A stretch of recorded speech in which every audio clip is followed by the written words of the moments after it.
Hello guys, आई teacher आस्थान में आप सभी का स्वागत है। मैं आपको यहाँ बताने वाली हूँ फंक्शन के बारे में, ना फलन के बारे में क्या होता है। पिछले क्लास में मैंने आपको बताया था कि संबंध और संबंधों के प्रकार क्या होते हैं ना।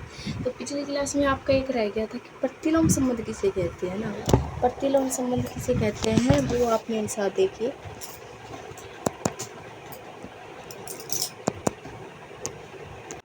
ये देखिए ना, प्रतिलोम संबंध क्या होता है। जैसे आपको कुछ संबंध दिया गया है, आर आपको मतलब कि युग्म के रूप में देगा। ये तो आपको बता ही दिया था मैंने, कर्म के युग्म जिसे कहते हैं, है ना। ये मतलब गुणा होता है एक तरीके, इसे क्रॉस बी का, तभी तो रिलेशन बनता है ना। ये बात हो गई आपकी। तो आपको आर इनवर्स कैसे निकालना है, इसको सबको उल्टा कर देना है बस। आर इनवर्स का मतलब क्या होता है, इन सबका उल्टा, है ना। ये मैंने कर दिया, देखो। आई होप आपको प्रतिलोम समझ में आएगा ना। एक नंबर का पूछता है, कई बार आ जाता है, आपको ध्यान रखना है ना। और आगे से जो बड़ा वाला जो प्रतिलोम आएगा ना, वो आपको मैं आगे वाले बताऊंगी। क्योंकि प्रतिलोम किससे कैसे ज्ञात करते हैं वो वाला क्वेश्चन आता है ना, वो फंक्शन के रूप में आता है। तो ये तो रिलेशन के रूप में था, तो प्रतिलोम संबंध मैंने बता दिया। तो आगे फंक्शन के रूप में आएगा तो उसका रूप मैं बता दूंगी। तो आप पहले मेरे साथ देखिए कि फलन किसे कहते हैं ना।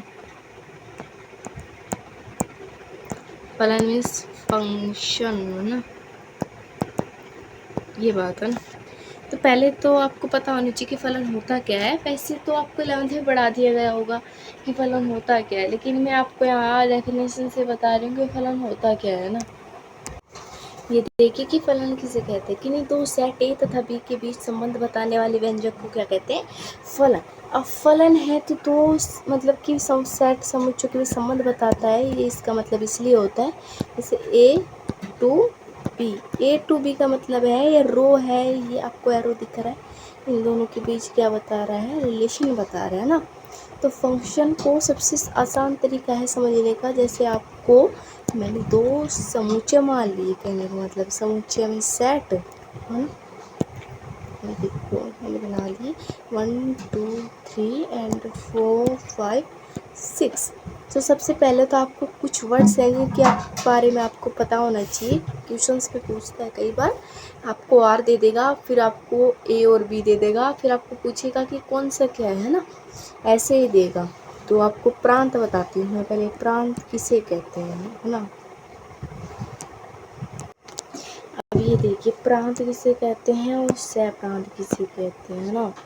तो पहले तो डेफिनेशन देख लो आप। प्रांत पहले वाले समुच्चय, फंक्शन में जो पहला समुच्चय होता है उसका वो देखो आपको ये दे रखा था मैंने ना। तो ये देखो आप, इसमें फंक्शन में ए टू आर है, तो ए तो पहला समुच्चय हो गया, बी दूसरा समुच्चय हो गया। तो जो पहला समुच्चय है उसके सारे अवयव तो क्या कहलाएंगे कि प्रांत, और दूसरे समुच्चय जैसे बी के सारे अवयव क्या कहलाएंगे, सह प्रांत। तो मैं आपको यहाँ प्रांत लिख के दिखाती हूँ। इसका क्या है, 1 2 3, है ना। और यहाँ हो गया सह प्रांत।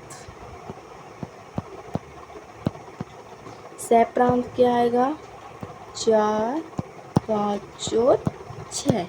ये बातें आपको ध्यान होनी चाहिए जो कि मोस्ट इम्पोर्टेंट होती है ना। अब इसके बाद देखो आप, है ना, ये बात आपको समझ में आ गई। अब दूसरी बात है वो देखना।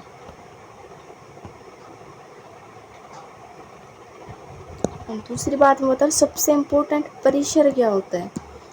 परिसर, परिसर को इंग्लिश में रेंज कहते हैं, या फिर इमेज, है ना, या इमेज कहती है ना। ये आप ध्यान रखना। तो परिसर किसे कहते हैं उसको समझने के लिए सबसे पहले आपको दो कुछ सेट मान लिए। मैंने पी और सी मान लिया, ठीक है। ये को मेरा सेट हो गया, अब ये मेरा सेट हो गया। मैंने एक फंक्शन माना आ पी टू सी, तो ए पी और सी के बीच क्या बता रहा है, संबंध बता रहा है। तो संबंध किस तरह होगा वो देखो आप। इसके मैंने एलिमेंट मान लिया अवयव सी डी, इसके मान लिए ई एफ जी और एच, ठीक है। इसमें जो ए है वो इससे हो गया, मैं मान रही हूँ ना, और बी एफ से मान लिया, और सी को एच से मान लिया, डी को जी से मान लिया। चलो मैं एक को हटा देती हूँ क्योंकि आपको कंफ्यूज होगा।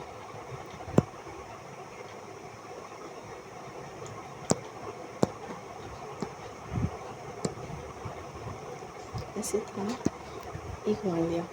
तो इसका परिसर क्या होगा कि जो भी मतलब कि पहले समुच्चय के अवयव दूसरे समुच्चय में जितने प्रतिबिंब बना रहे हैं, जो प्रतिबिंब बना रहे हैं उन्हें परिसर कहते हैं। तो परिसर याद रखना आप हमेशा। ये देखो, पर पहले समुच्चय के अवयव दूसरे समुच्चय सेट में जितने प्रतिबिंब इमेज बनाते हैं उन्हें परिसर कहते हैं ना। तो ये देखना आप,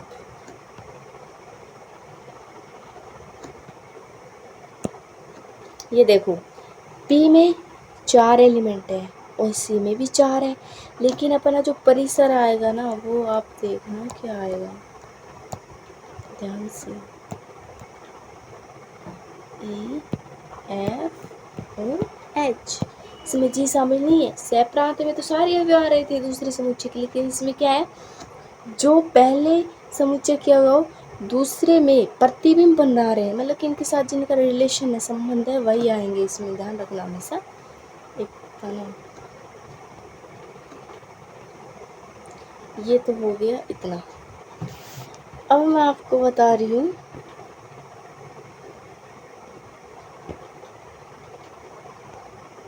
हाँ, अब मैं आपको बता रही हूँ कि मोस्ट इम्पोर्टेंट फंक्शन मतलब रिलेशन किस हिसाब से होगा, फंक्शन किस हिसाब से नोट किया जाएगा, है ना। तो आप देखना उसको ध्यान से, है ना। मेन बात है, ध्यान रखना, भूल मत जाना, ठीक है। ये मैंने ले लिया A B C D, ये मेरा A है, ये मेरा B सेट है, और ये E F G और H। अब मैंने माना है इनकी इमेज बनाऊँ, तो हमेशा याद रखना 1 2 B और C की इमेज सेम है, F है, ठीक है। और D की अगर मैं आप चाहोगे ऐसे भी बना सकते हैं, तो ये वाली बात गलत है। देखो ये ध्यान रखना हमेशा, क्या होगा कि एक अवयव हमेशा एक प्रतिबिंब बनाएगा, एक अवयव 2 प्रतिबिंब नहीं बना सकता। लेकिन ये बात पॉसिबल है कि कोई भी 2 अवयव की इमेज एक हो सकती है। कहने का मतलब, आप ध्यान से देखना, कलर चेंज करके लिखती हूँ, इधर से भी पॉसिबल है, ऐसा भी बन सकता है, ये वाला पॉसिबल है, ठीक है, ये सही है। लेकिन हाँ, ऐसा कभी नहीं होना चाहिए, ये बिल्कुल गलत है, ये गलत है, और ये एकदम सही है। ऐसा पॉसिबल है, लेकिन ऐसा नहीं है। अब इधर देखो, एक की अगर मैं इमेज 2 कर देती तो ये गलत हो जाता। अब मैं ऐसा कर सकती हूँ कि एक की इमेज भी एफ हो, 3 की भी हो सकती है, वो कोई ज़रूरी बात नहीं है। जैसे मैं समझाऊँ आपको, देखो मेरे पास दे रखा, आपको एक फंक्शन दे रखा है इक्वल टू, ऐसे करके y equal to x square, इस प्रकार है कि x belongs to real number, कुछ ऐसा देगा आपको ना, ऐसा ही होता है। तो रियल नंबर में तो अपन कुछ भी ले सकते हैं प्लस माइनस में, तो अपन को y बराबर, मैं अगर एक्स स्क्वायर है आपको दे रखा है, अगर मैं x बराबर 1 लूँ तो y बराबर मेरे पास क्या आएगा, 1 का होल स्क्वायर 1 होता है, रियल नंबर है ना 1। अब x बराबर 1 माइनस 1, ये भी रियल नंबर है। अब y बराबर क्या करूँ, -1 का होल स्क्वायर, तो मेरे पास क्या आएगा, तो भी मेरे पास 1 आएगा। ये दोनों क्या आ रहे हैं, सेम आ रहे हैं, ये दोनों हैं सेम। तो इसका मतलब क्या होता है कि एक एलिमेंट की इमेज 2 हो सकती है, 2 एलिमेंट की इमेज 1 हो सकती है, लेकिन एक की इमेज कभी भी 2 नहीं हो सकती है ना। अब मैं जैसे कि आपको देती हूँ, अगर मैं यह ऐसे कुछ भी होता है ना, कि मैं मान ली कि एक की इमेज यहाँ पे इस फंक्शन के हिसाब से देखो कि y equal to x square है, y equal to x square दे रखा है, तो मैं मतलब कि y बराबर अगर मैं x बराबर 1 रखूँ तो 1 की स्क्वायर की इमेज 1 आ रही है, जैसे कि मैंने ऊपर बताया। तो y बराबर वापस से -1 रखूँ या फिर 1 रखूँ, 1 की ले लो आप, तो 1 की प्रतिबिंब मतलब कि 2 नहीं आ सकती, है ना। ये याद रखना आप, है ना, ये समझने की बात थी कि एक एलिमेंट की इमेज कभी 2 नहीं हो सकती, बल्कि एक एलिमेंट 2 की हो सकता है ना। ये बात बहुत इंपॉर्टेंट है कि आपको समझना पड़ेगा कि एक एलिमेंट हमेशा एक इमेज बनाएगा, मतलब कि आपको जो सेट दिए होते हैं, तो फर्स्ट ऐसे होता है, सेकंड ऐसे होता है। तो आपको बस ध्यान इतना रखना है कि इधर से भी पॉसिबल है, ये वाला केस सही है, लेकिन आपको ये ध्यान रखना है ये वाला केस ना बिल्कुल गलत है, ठीक है, ये गलत है। ये आप हमेशा ध्यान रखना, हमेशा याद रखना कैसे भी क्वेश्चन दे।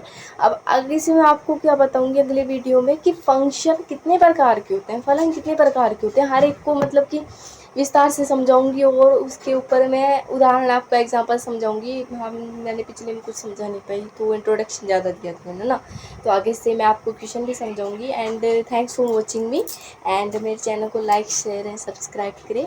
सो आगे की वीडियो अपलोड करती रहूँगी। Thanks for watching me and okay bye.